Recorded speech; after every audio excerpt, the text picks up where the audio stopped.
Chapter 13, The Ransom. In the fall of 1192, the Third Crusade was over. It had ended in a stalemate. Richard had gained a few coastal towns, but Jerusalem and the true cross remained in Muslim hands.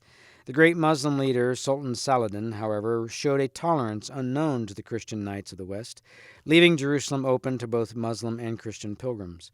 Much blood had been spilled on the desert sands of the Holy Land. There had been great deeds of bravery and chivalry between the two opponents, Saladin and Richard, who won the admiration of the enemy as well as Christians.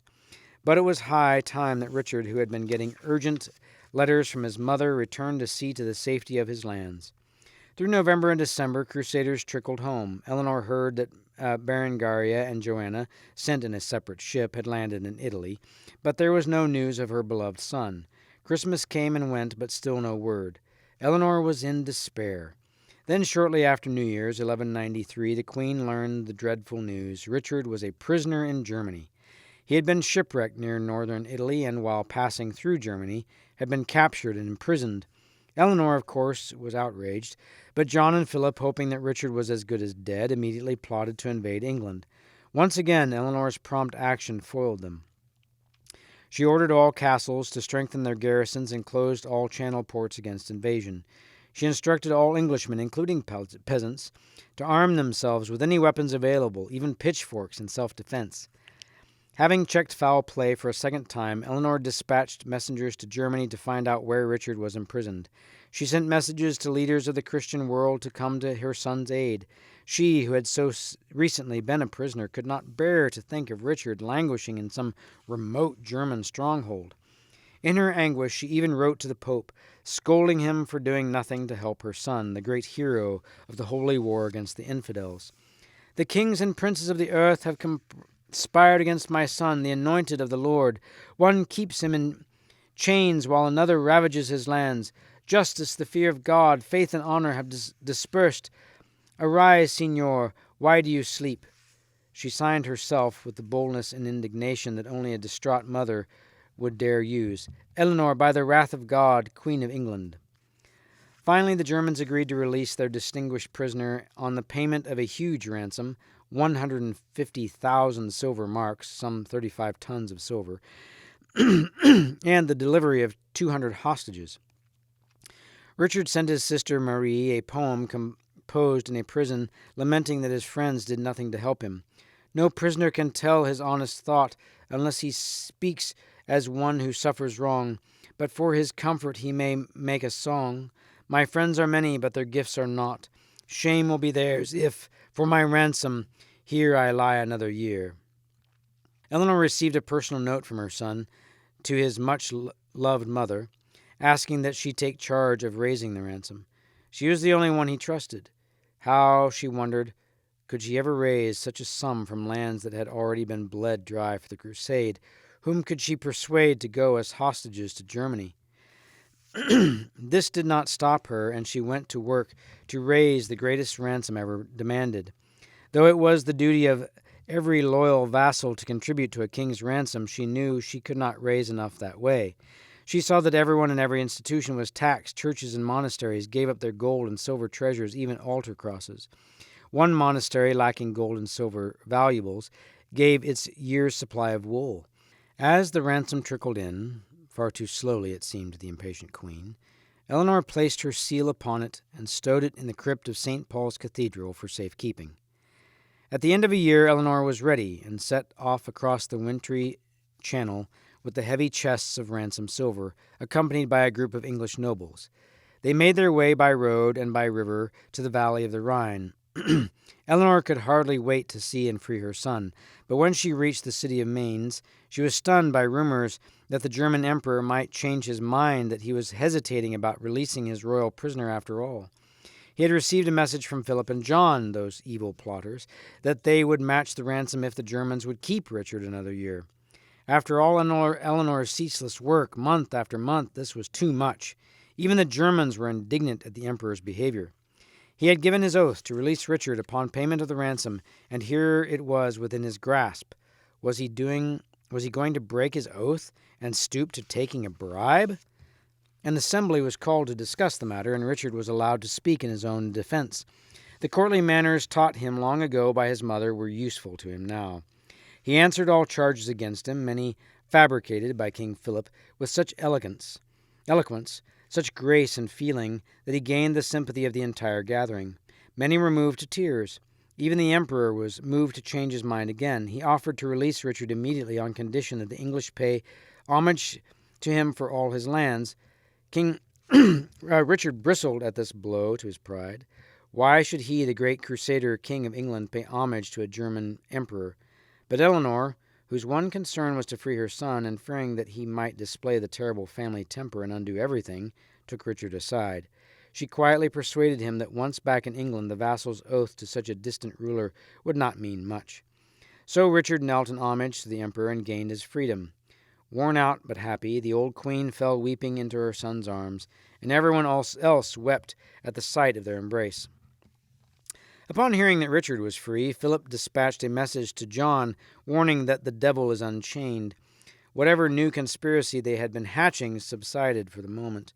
Richard was hailed in England as a conquering hero, the crusader who, deserted by the French and Germans, had checked the foe almost single-handedly. But Eleanor's tact was needed to make sure that all England was loyal to the rightful king, that none of John's followers remained to make trouble.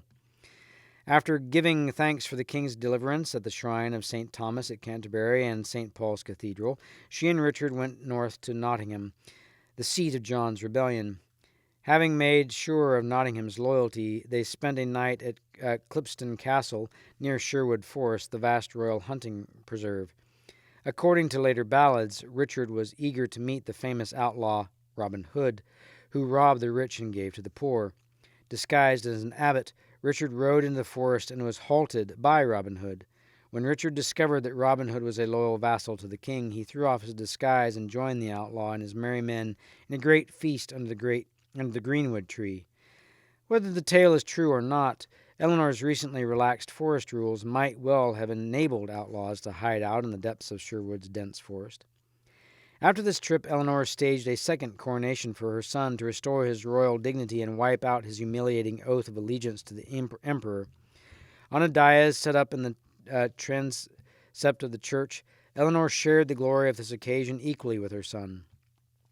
To the English, the courageous old Queen Mother was still the Queen of England. No one seemed to notice the absence of Richard's wife, the real queen, Berengaria, who was touring Italy with Joanna. Soon after the coronation, Eleanor and Richard left for the continent. They would not return. In Richard's 10-year reign, he spent only 6 months in England. In Normandy, John appeared, humble and full of remorse, fearing his brother. He sought Eleanor first, that she might intercede in his behalf. Acting on the advice of his mother, who thought it wise to keep John on their side, Richard was generous to the young brother who had betrayed him, saying, "John mistakes me if he is afraid. After all, he is my brother." For the moment, the fickle John agreed to support Richard against King Philip. Eleanor was tired now and decided to retire to the Abbey of Fontevraud, where Henry had once wanted to set her up as abbess. But Eleanor came to Fontevraud as neither nun nor abbess, but as a royal visitor to its luxurious guest house. This abbey was a complex of lovely Romanesque buildings near the Loire River. It had all the charm of a vast country estate, yet it was not far from the crossroads of traffic. Eleanor could rest here, but she could also easily get news of what was going on.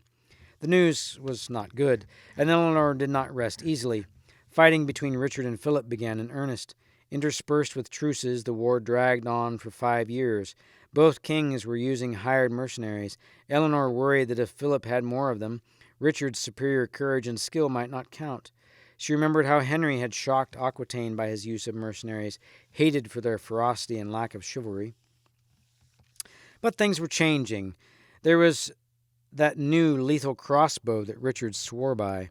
So many things had changed in Eleanor's long life, even warfare. War seemed more deadly now, less glorious. To protect the northern borders of his duchy of Normandy, Richard built an extraordinary castle on a rocky summit, high above the Seine River. With its rounded contours, it seemed to flow right out of its rocky foundation. Eleanor had not seen it, but she heard that it surpassed all other castles in Europe in design, strength, and beauty. She was proud to learn that Richard had designed it himself.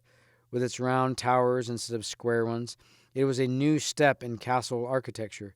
Richard named it Chateau Galliard, Saucy Castle, in defiance of the French. During a truce in 1199, which both kings used to raise more money and men, Richard visited his mother in Fontrevolt. While discussing his desperate need for funds, he heard a strange tale that a vast treasure of buried gold had been found near the small castle of Chalus. This seemed a fairy tale answer to his needs. Richard hastened to lay hold of it. The owner of the castle fled at the king's approach, leaving only a handful of knights and peasants on guard. As the king reconnoitered the castle grounds, he noticed a young man standing on the parapet, holding a frying pan for a shield in one hand and a crossbow in the other. Suddenly a bolt whizzed through the air and struck the unarmed king below the nape of his neck, near his spine. Back in his tent, Richard tried to pull out the bolt, but the shaft broke off, leaving the iron barb deeply embedded in his flesh. A barber surgeon was called in. By the light of a lantern, he brutally hacked away the flesh and finally dug out the barb. Though ointments were applied, the wound swelled and turned black. Gangrene set in within a few days. Richard knew he could not survive and sent for his mother. Traveling day and night from Fontrevolt, 100 miles to the north, Eleanor came like the wind and was at her son's side before he died. Richard named his brother, John, as his heir. He then asked to see the man who had shot him. "What harm have I done you that you have killed me?" asked Richard. "You once slew my father and my brother. Take what revenge you like," answered the peasant. "Go in peace," said Richard. "I forgive you my death and will exact no revenge." The man was unshackled, and Richard gave him a gift in token of his full mercy, his last chivalrous act. Richard died in his mother's arms. The grief-stricken queen felt that she had lost the shaft of her age, the light of her eyes. Of all of her sons, Richard had been the most promising, the most talented. He had been closest to her, and had fulfilled her ideals of knighthood, a fearless warrior, a courteous knight, and beneath his chain mail a poet and artist too. As with brother Prince Henry, his faults, his terrible temper, his arrogance, and his greed would be forgotten. His daring exploits and chivalrous deeds proclaimed him one of the greatest knights of the Middle Ages. Eleanor accompanied the slow-moving funeral cortege back to Fontrevolt, where Richard, according to his own request, was buried at the feet of his father. But parts of him were buried elsewhere, according to the royal custom. His heart, encased in a gilded casket, was sent to a cathedral in Normandy, his entrails to Poitiers. As Eleanor gazed at her handsome son dressed for burial in his coronation finery, velvet robes, jeweled gloves, and golden sandals, it must have seemed a cruel turn of fate that, of all her 5 sons, only John Lackland, the worst of the lot, remained.